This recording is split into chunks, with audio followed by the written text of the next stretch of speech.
World cup जिंकला संजू सॅमसन आणि जसप्रीत बुमरामुळे, पण क्रेडिट घेऊन गेला सूर्यकुमार यादव. वर्ल्ड कप जिंकल्यानंतर अशा चर्चा होण्यास सुरुवात झाली, पण लोकांना सूर्यकुमार यादवबद्दल ती गोष्ट माहिती नाही. त्या गोष्टीचा या वर्ल्ड कपमध्ये महत्त्वाचा योगदान होतं. खरंच फक्त संजू सॅमसन आणि जसप्रीत बुमरामुळे आपण जिंकलो का? नेमकं सूर्यकुमार यादवनं काय केलं ते या व्हिडिओमधून आपण पाहू. क्रिकेटच्या जगात एक गोष्ट कायम लक्षात ठेवली जाते. जेव्हा मोठ्या मंचावर मोठा सामना असतो तेव्हा खरी ओळख तिथेच होते. आणि यावेळी भारताने पुन्हा एकदा जगाला दाखवून दिलं की क्रिकेटच्या मैदानावर भारताला कमी लेखणं म्हणजे स्वतःची फजिती करून घेणं. अनेक लोक म्हणत होते की भारताने मागचा वर्ल्ड कप जिंकला तो फक्त नशिबाने. काही लोक म्हणत होते की भारताची टीम मोठ्या सामन्यांमध्ये दबावाखाली कोसळते. पण यावेळी टीम इंडियाने मैदानात जे केलं ते इतिहासात कायम लक्षात राहील. फायनलमध्ये भारताने 255 धावांचा भडा मोठा स्कोर उभा केला आणि न्यूझीलंडला 159 धावांवर थांबवत 96 धावांनी सामना जिंकला. हा फक्त एक विजय नव्हता. हा संपूर्ण क्रिकेट जगाला दिलेला इशारा होता की भारत अजूनही क्रिकेटचा सर्वात मोठा सुपर पॉवर आहे. ही कथा फक्त एका सामन्याची नाही. ही कथा आहे एका प्रवासाची. त्या प्रवासाची ज्यात भारताने अनेक वेळा पराभव पाहिले, टीका ऐकली, ट्रोलिंग सहन केलं आणि शेवटी त्याच टीकेला उत्तर देत पुन्हा एकदा ट्रॉफी उचलली. 2019च्या वर्ल्ड कपची आठवण अजूनही भारतीय चाहत्यांच्या मनात ताजी होती. अहमदाबादच्या मैदानावरचा तो पराभव अनेकांना अजूनही विसरता आलेला नव्हता. त्या दिवसानंतर भारतीय क्रिकेटवर अनेक प्रश्नचिन्हे उभी राहिली होती. पण यावेळी त्याच मैदानावर भारताने न्यूझीलंडला पराभूत करून त्या जखमेवर मलम लावलं.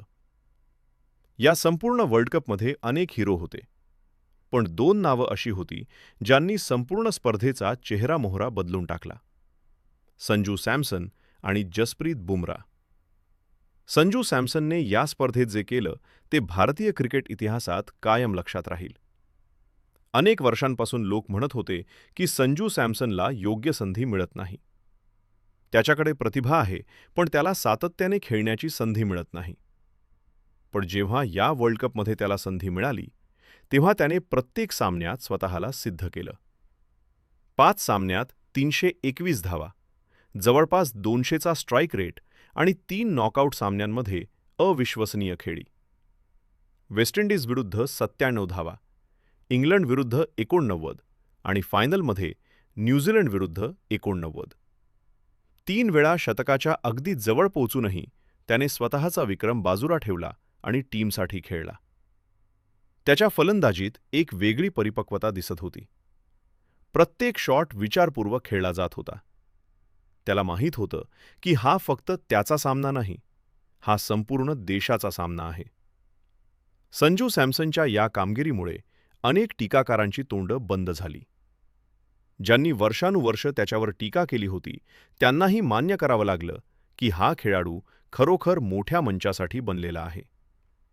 फलंदाजीमध्ये संजू सॅमसनने इतिहास घडवला, तर गोलंदाजीमध्ये जसप्रीत बुमराहने सामना भारताच्या बाजूने झुकावला. फायनलमध्ये त्याची गोलंदाजी पाहताना असं वाटत होतं की न्यूझीलंडचे फलंदाज पूर्णपणे गोंधळले आहेत. 4 ओव्हरमध्ये फक्त 15 धावा आणि 4 विकेट.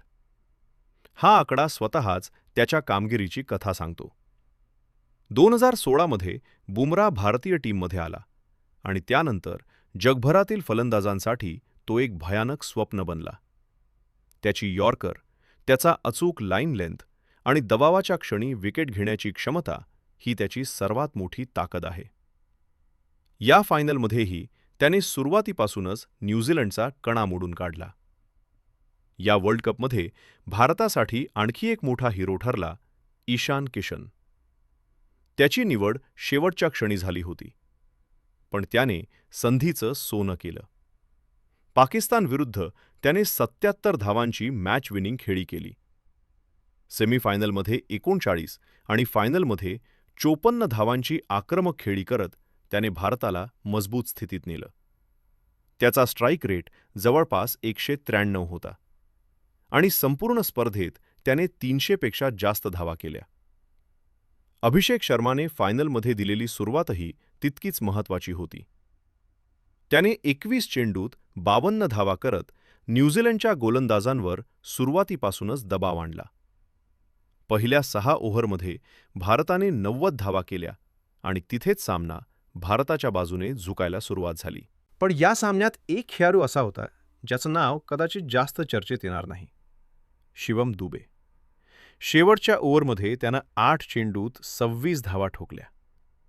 त्या धावांमुळे भारताचा स्कोअर 250च्या पुढे गेला आणि त्याचाच परिणाम असा झाला की न्यूझीलंडवर प्रचंड दबाव आला. शिवम दुबे हा असा खेळाडू आहे जो मोठ्या प्रसंगी नेहमी पुढे येतो. त्याची खेळी कदाचित फार मोठ्या हेडलाईन्समध्ये येत नाही, पण टीमसाठी त्याचं योगदान अमूल्य असतं. या वर्ल्ड कपमध्ये अक्षर पटेलनंही महत्त्वाची भूमिका बजावली. त्यानं सुरुवातीला 2 महत्त्वाच्या विकेट घेत न्यूझीलंडचा डाव डळमळीत केला.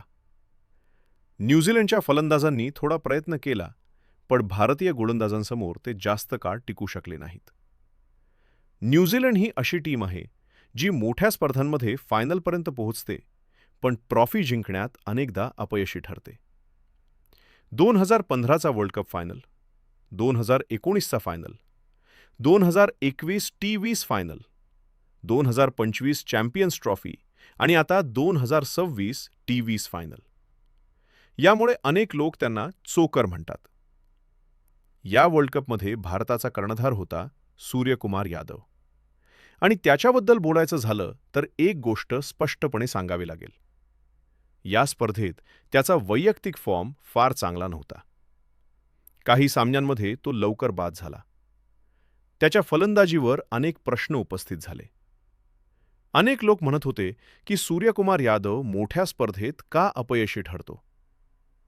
पण क्रिकेट फक्त फलंदाजी किंवा गोलंदाजीवर चालत नाही. क्रिकेटमध्ये नेतृत्व देखील तितकंच महत्त्वाचं असतं. आणि सूर्यकुमार यादवनं कर्णधार म्हणून जे नेतृत्व दाखवलं ते खरंच कौतुकास्पद होतं. त्यानं टीममधील प्रत्येक खेळाडूला आत्मविश्वास दिला. संजू सॅमसन, ईशान किशन, अभिषेक शर्मा आणि शिवम दुबे यांसारख्या खेळाडूंना त्यानं पूर्ण पाठिंबा दिला. जेव्हा एखाद्या खेळाडूचा फॉर्म खराब असतो तेव्हा तो दबावाखाली येतो. पण सूर्यकुमार यादवनं कर्णधार म्हणून त्या दबावाला टीमवर येऊ दिलं नाही. त्यानं शांतपणे निर्णय घेतले, योग्य वेळी गोलंदाज बदलले आणि संपूर्ण टीमला एकत्र ठेवले. महेंद्रसिंग धोनी आणि रोहित शर्मा यांच्यानंतर भारताला आणखी एक यशस्वी कर्णधार मिळाला आहे असं म्हणायला हरकत नाही. या संपूर्ण विजयामागे कोच गौतम गंभीर यांचंही मोठं योगदान आहे. त्यांनी कठोर निर्णय घेतले आणि योग्य वेळी योग्य खेळाडूंना संधी दिली. त्यांच्या मार्गदर्शनाखाली टीम इंडियानं गेल्या 21 महिन्यात 3 ICC ट्रॉफी जिंकल्या. T20 world cup 2024, champions trophy 2025 आणि T20 वर्ल्ड कप 2026. ही कामगिरी कोणत्याही टीमसाठी सोपी नाही. आज भारतात जल्लोष सुरू आहे. रस्त्यावर फटाके फुटत आहेत. लोक एकमेकांना मिठ्या मारत आहेत आणि प्रत्येक भारतीय अभिमानानं म्हणत आहे की भारत पुन्हा एकदा विश्वविजेता बनला आहे. हा फक्त क्रिकेटचा विजय नाही, हा आत्मविश्वासाचा विजय आहे. हा त्या सगळ्या टीकेला दिलेला जबाब आहे जी वर्षानुवर्ष भारतीय क्रिकेटवर केली जात होती. आज भारतानं पुन्हा एकदा सिद्ध केलं आहे की जेव्हा टीम इंडिया मैदानात उतरते तेव्हा ती फक्त सामना खेळत नाही तर इतिहास घडवते. दबदबा होता, दबदबा आहे आणि दबदबा कायम राहणार.